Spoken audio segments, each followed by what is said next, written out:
Exodus chapter 2.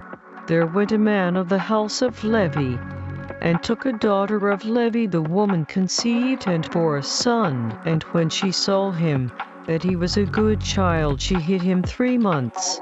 When she could not longer hide him, she took for him an ark of bulrushes, and daubed it with slime and with pitch, and put the child in it, and laid it in the flags.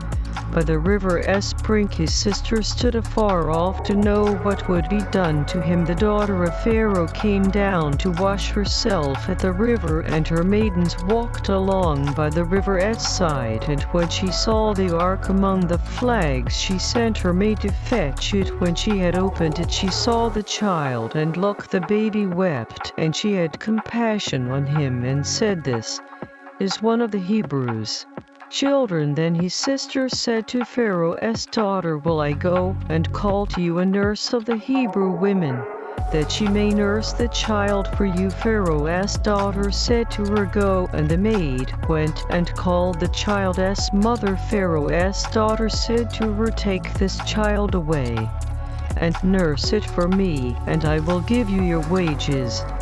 And the woman took the child, and nursed it. The child grew, and she brought him to Pharaoh's daughter, and he became her son, and she called his name Moses.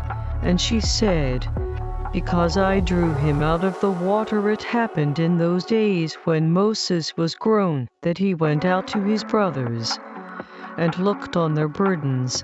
And he saw an Egyptian striking a Hebrew, one of his brothers. He looked this way and that way, and when he saw that there was no man, he killed the Egyptian and hid him in the sand. When he went out the second day, look, 2 Hebrew men were fighting. And he said to him that did the wrong, "Why strike you your fellow?" He said, "Who made you a ruler and a judge over us? Do you intend to kill me as you killed the Egyptian?" And Moses feared and said, "Surely this thing is known now." When Pharaoh heard this thing, he sought to kill Moses.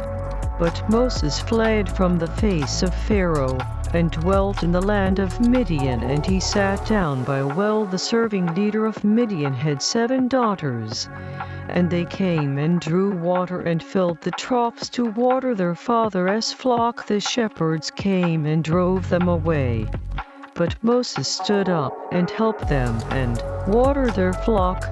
When they came to rule their father, he said, "How is it that you are come so soon today?" They said, "An Egyptian delivered us out of the hand of the shepherds, and also drew water enough for us, and watered the flock." He said to his daughters, "Where is he? Why is it that you have left the man? Call him, that he may eat bread." Moses was content to dwell with the man, and he gave Moses Zipporah his daughter. She bore him a son, and he called his name Gershom, because he said, "I have been a traveler in a strange land." It happened in process of time that the king ruler of Egypt died, and the children of Israel sighed because of the bondage, and they cried, and their cry came up to the supreme authority, mighty Creator, because of the bondage. The supreme authority, mighty Creator, heard their groaning, and the supreme authority, mighty Creator, remembered his binding agreement with Abraham, with Isaac,